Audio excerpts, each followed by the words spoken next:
노후에 전원 생활을 하기 위해 가지고 시간 날 때 틈틈이 세컨하우스나 아니면은 인생 2막으로 살 목적으로 매물로 나온 전원주택들을 보러 다니시는 분들이 요즘 또 가을철이 되니까 간간히 보입니다. 사실 다 지어 놓은 전원주택 같은 경우에는 개인이 겉모습만 판단해 가지고는 이 집이 진짜 돈 값어치 하는 집인지 잘 지어 놓은 집인지 아니면은 살기에 불편함이 없는 조건인지 단열이 잘 되는 집인지 사실상 파악하기가 힘듭니다.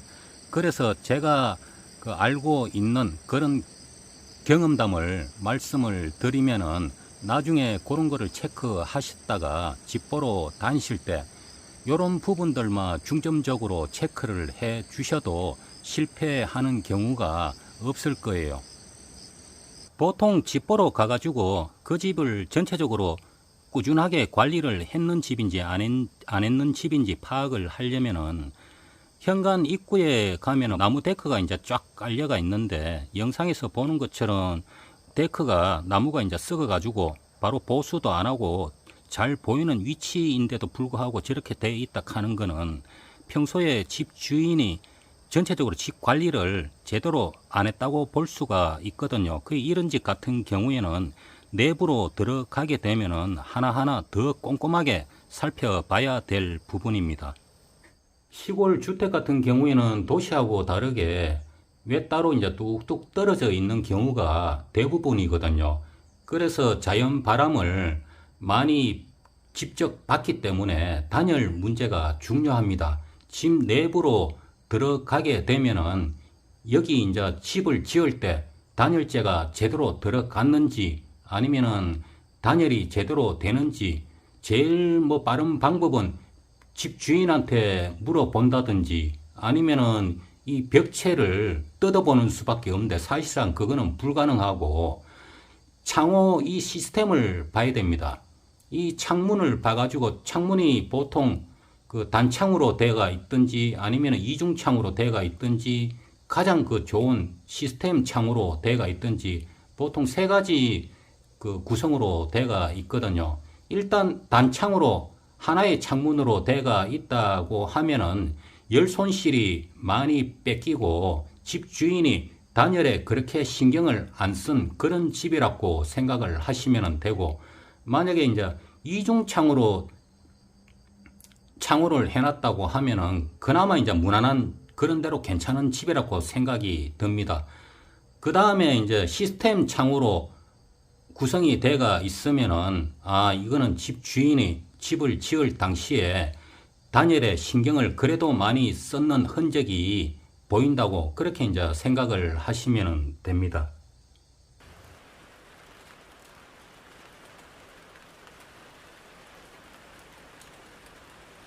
창문 틈새 주변을 살펴보시면은 물기가 좀 있거나 그 다음에 결로 현상 같은 이런 게 물방울 같은 게 맺히가 있고 하면은 이 집 또한 단열이 제대로 안 되고 있다는 증거거든요. 그럼 이렇게 되면은 겨울에 난방비가 열 손실이 많기 때문에 난방비가 당연히 더 많이 나옵니다. 그러고 이 창문 밑에 레일 쪽, 그 다음에 위에 상단 쪽 이쪽을 보시면은 먼지가 오래된 먼지가 들러붙어 가지고 그런 게 이제 눈에 많이 띄고 하면은 바깥에서 들어오는 외풍이 제대로 창호에서 못 막아준다는 얘기거든요. 그러면 우풍이 심하다는 얘기고 이 또한 단열이 제대로 안 돼 있다는 것을 명심하셨으면 좋겠습니다. 집 안으로 이제 한 바퀴 이래 둘러보시다 보면은 잘 보이는 쪽 말고 집안 구석이나 안쪽으로 다니시면은 이렇게 바닥 쪽에 벽면에 곰팡이 핀 흔적이 이렇게 보이거든요. 그 다음에 이제 위쪽이나 그 다음에 각진 부분 구석진데 이런데 보셔가지고 또 곰팡이 흔적이 남아있고 하면은 단열이 제대로 시공이 안 됐다고 그렇게 이제 생각을 하시면 되고 외관이 암만 예쁘고 익혀도 이런 집 같은 경우에는 피하시는 게 좋습니다. 이 집을 지을 당시에 건축업자가 집을 잘 지었는지 꼼꼼하게 지었는지 그런 거를 알아보시려면은 집 안에 내부를 이제 돌아보시면서 눈길이 잘 안 가는 곳 있잖아요. 천정 위쪽이나 아니면은 내부 구석진 곳, 각진 곳, 그 다음에 이제 모서리 진 부분, 그런 데를 잘 이제 살펴보시면은 마무리가 깨끗하게 잘 돼가 있으면은 그래도 이 건축업자가 안 보이는 부분까지 깔끔하게 잘했구나, 그런 거를 알 수가 있습니다.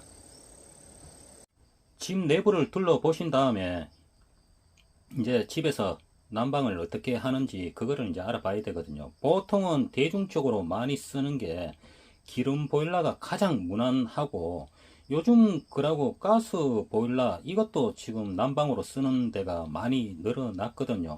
뭐 가스 같은 경우에도 그 공급만 제대로 원활하면은 가스 보일러도 괜찮고 무난합니다.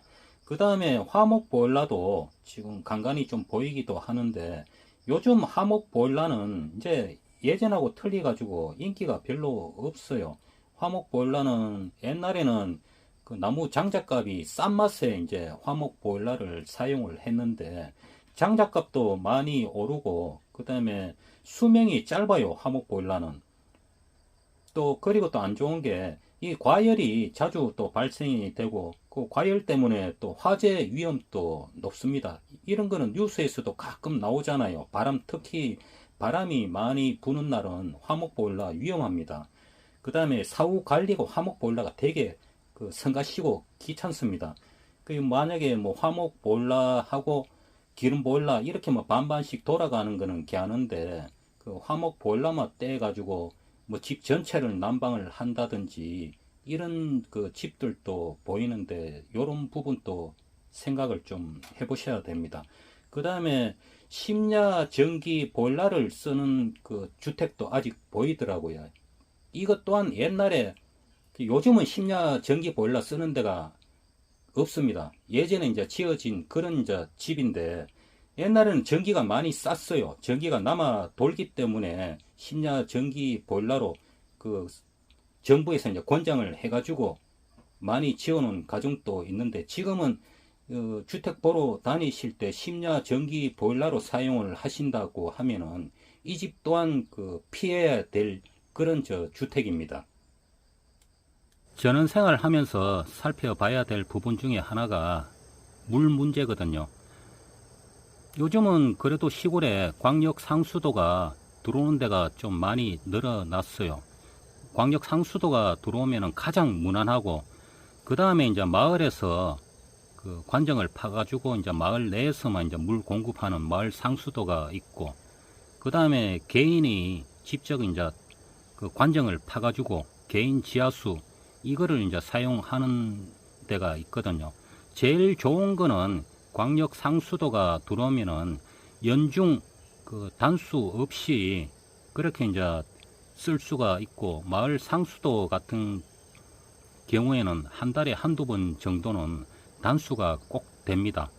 그런 불편한 점도 있고, 마지막으로 이제 개인이 직접 받는 지하수 있잖아요. 근데 이런 경우에는 물 수질 문제도 있고, 그 다음에 가물 때 언제 물이 그 고갈이 될지 모릅니다. 어떤 집 같은 경우는 제가 이제 돌아다녀 보니까 광역 상수도도 들어와가 있고 마을 상수도도 들어와가 있고, 이제 그런 이제 조합이면은 아주 이제 좋지요. 그런 물 문제도 어떻게 물이 공급되는지 그 부분도 살펴봐야 됩니다. 나중에 도시에서 살다가 이제 은퇴를 한 다음에 기촌 주택을 구입을 하거나 아니면은 노후 생활을 즐기기 위해 가지고 주택을 구입을 하시는 분들이 대다수입니다. 그렇기 때문에 2층으로 된 전원주택보다는 1층 구조의 단층으로 된 그런 그 주택들이 좋을 것 같아요. 2층으로 된 그런 구조의 집들은 계단을 이제 오르락내리락 해야 되는데, 연세가 어느 정도 있으신 분들은 무릎 질환이나 관절에 그 이상이 왔을 때는 2층으로 계단을 통해 가지고 왔다 갔다 하는 경우에는 진짜 건강에 더 안 좋을 수도 있고, 그 다음에 안전사고 그 위험도 있습니다. 이 외에도 보통 그 시골에서 살면서 3년 이내에 집을 대파는 경우가 되게 많거든요. 그러니까 실제 살아보니까 안 맞고 너무 불편하고 이래가 떠나시는 분들이 또 많은데, 그거를 나중에 생각을 염두에 두시더라도 30평대 넘어가는 그런 전원주택보다는 30평대 이하로 전원주택을 구입을 하시는 게 나중에 대팔 때 생각을 하시면은 그 손해율도 어느 정도 그 최소한도로 그 할 수가 있습니다. 그렇기 때문에 이 전원생활, 전원주택 구입하는 거 이 생각을 충분히 해 보시고, 그 다음에 본인이 어느 정도 최소한의 어느 정도 공부는 하신 다음에 전원주택 구하러 다니시면 좋겠습니다. 오늘 영상은 여기까지입니다. 감사합니다.